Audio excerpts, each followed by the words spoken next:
Alrighty, what's up? It's Grace, and right now I'm going to be talking about the books that I hopefully want to be getting to in the month of October. October is my favorite reading month. October and December, just because I feel everything I read tends to be more exciting in those months because they're my favorite. But I have 4 books here that I really want to be getting to. So I didn't want to be over ambitious with my TBR in the month of October, so I only have 4 books here, but I feel as though they are 4 great books that I will love. So without further ado, let's get started. The first book I'm going to talk about I'm actually currently reading. I'm a little less than halfway done with it. I feel like I'm going to read it or finish it probably in the next day or 2 because I'm really enjoying this. And that is Hunting Prince Dracula by Carrie Maniscalco. If you watched my previous video, you would know that I really loved the first book to this series, and that is Stalking Jack the Ripper. And I didn't know that this book would be following the same characters. I thought that it would be a companion novel of sorts. I'm so happy that it is following the same characters because I love them. Without spoiling too much of what,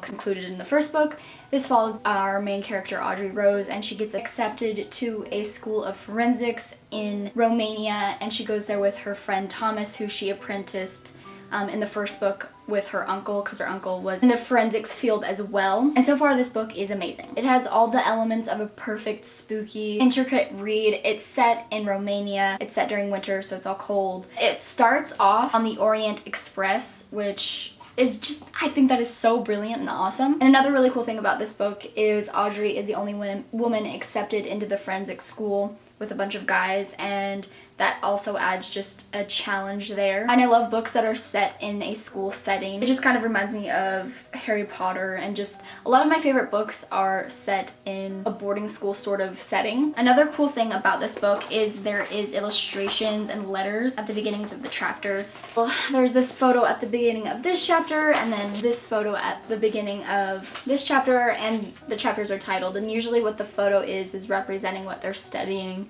in the chapter, or like what they find, their findings on murder or something. I love Audrey and Thomas's banter back and forth. It's just so fun to read. Even though I am not finished with this book, I highly recommend it. I'm pretty sure I'm gonna love it by the end. And if you haven't read Stalking Jack the Ripper, read it in October and then just pick this one up immediately because they are very good. The next book that I'm gonna read is a graphic novel. I've been recommended this so much. I went to Barnes & Noble to pick it up, but they didn't have it, so I ordered it. But the lady that I was talking with, she ordered the wrong one. I did say volume 1, but I think there was just like a miscommunication there.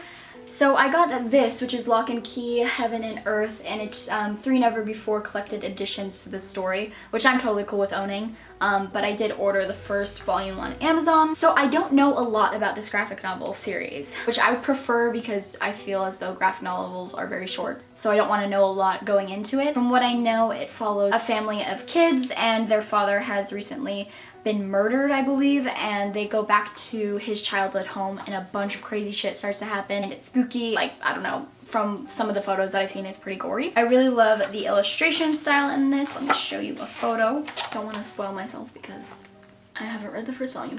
But yeah, I really do love the illustration style. Another great spooky graphic novel that I personally liked was Into the Woods. If you haven't read that, you should.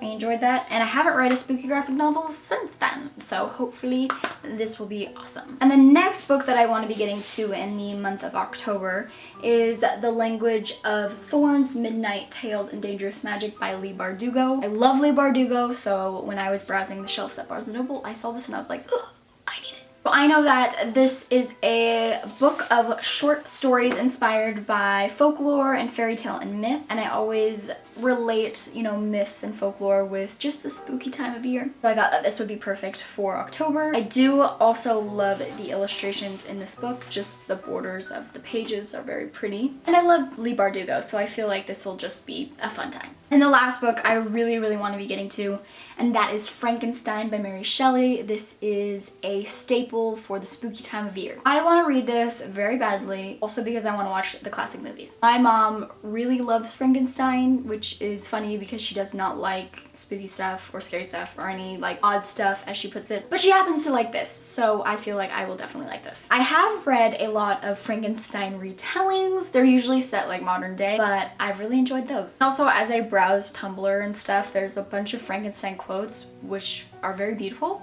And I like this one on the back. It is, "You are my creator, but I am your master."